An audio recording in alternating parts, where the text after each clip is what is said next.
Moneybagg Yo. Yo. What names did you have before Moneybagg Yo? Lil Yo. So just Lil Yo and Moneybagg Yo. Rubber Band Yo. Yeah, Lil Yo. See, Like yeah. He gonna get in the car and be like, man, I'm so glad I didn't tell him I used to call myself Iceman. You know, just something. Just so silly. Yeah. Funerals are meant to be the one place where everything stops. No arguments, no rivalries, no politics, no score settling, just space for people to grieve. But on January 13, 2024 in Memphis, that expectation was shattered almost instantly. What was supposed to be a quiet, solemn gathering at a local event venue quickly turned into chaos. Gunshots rang out, screaming through the air.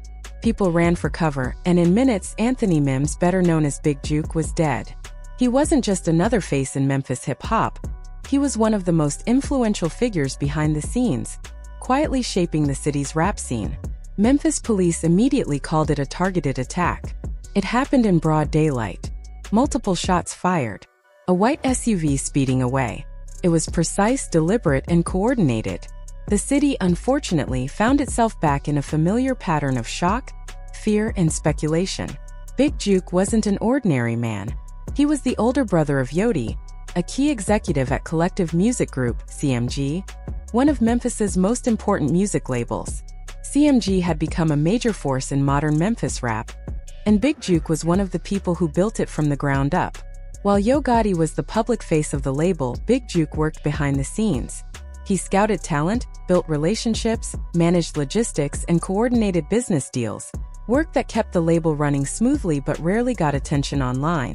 Artists like Moneybagg Yo, Block Youngsta, and Glorilla rose under the CMG banner, and much of that success had Big Juke's fingerprints behind it.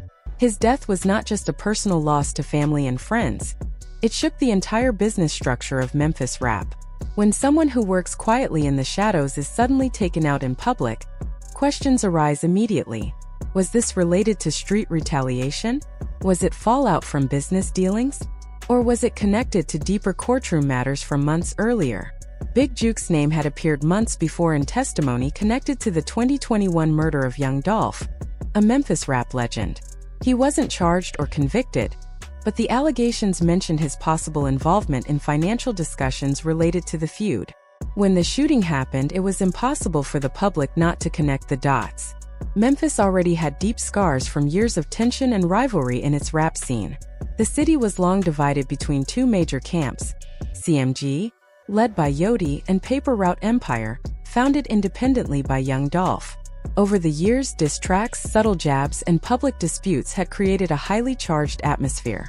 Then, on November 17, 2021, Young Dolph was fatally shot, leaving the city reeling. Court proceedings that followed added layers of complexity, including testimony mentioning Big Juke. When he was killed in January 2024, while these legal matters were still unresolved, speculation exploded. Social media lit up with theories. Many immediately assumed revenge. The timing seemed too precise to ignore. Was Big Juke's death a direct response to the past feud, or something else entirely? The investigation was slow. The white SUV seen fleeing had no visible license plate, no clear leads, and no arrests came quickly. Months went by, and with no official answers, rumors filled the void. YouTube videos, TikTok debates, and online discussions spread theories of retaliation, revenge, and ongoing turf wars. In Memphis, history doesn't stay quiet. When someone like Big Juke is taken in broad daylight, the echoes of the past collide with the present, leaving a city filled with questions, tension, and grief. The line between fact and speculation blurs, and a community mourns while trying to make sense of what really happened. Despite what many online conversations suggest, law enforcement has never officially confirmed that Anthony Mims' death, known as Big Juke, was linked to Young Dolph's murder. No police statement has ever said retaliation was the motive. No charges have been filed under that theory. Right now it remains just a theory and nothing more. But when there are no clear answers, theories grow quickly. Memphis has seen this pattern before. Rumors spark tension, tension leads to violence, violence leads to silence, and silence allows people to imagine explanations. But speculation is not proof. Still, for the public, the sequence of events felt significant. Big Juke's name came up in court testimony months before his death. And then he was killed in a targeted shooting. The case remained unsolved. To many, that timeline looked too coincidental to ignore. Once the idea of retaliation took hold, the online chatter didn't stop. It only grew louder when another major name was dragged into the conversation: Moneybagg Yo. Within hours of Big Juke's death, social media erupted. Threads appeared, reaction videos were posted, and discussions spread rapidly. Moneybagg Yo, one of Collective Music Group's biggest stars, began trending. But for reasons entirely based on speculation. It's important to understand, there is no official evidence linking Moneybagg Yo to the murder. He has not been charged, questioned publicly, or officially connected to the case in any way. His name circulated online only because of proximity. He was close to both Big Juke and Yodi, and in high-profile tragedies, the public often looks inside the inner circle first. Memphis street politics, long-standing rivalries, and the emotional weight of the moment added fuel to the fire. Some online creators posted clickbait thumbnails implying secret betrayals or indictments. Comment sections became debate arenas. Views spiked, but none of it was based on verified facts. This is how the rumor machine works. Unsolved crime, high-profile names, and no clear suspect combined to make speculation feel like truth. Moneybagg Yo publicly mourned Big Juke alongside other CMG members. There were no cryptic posts, no suspicious activity, and no legal filings tying him to the shooting. But online narratives ignored those facts. Rumors spread faster than evidence, and once the internet locks onto a storyline, it's hard to undo. This situation also highlights how Memphis itself influences these narratives. The city is divided by neighborhoods, loyalty lines, and long histories of tension. North Memphis, where Yodi grew up, and South Memphis, associated with Young Dolph, have rivalries that existed long before rap success amplified them. When artists rise to fame, they bring neighborhood connections, and those connections shape how people interpret events. Street logic often fills in the blanks left by law enforcement, but assumptions don't equal guilt. Violence linked to rap disputes has happened in Memphis before, so the public is quick to see patterns. Yet patterns do not apply automatically to every case.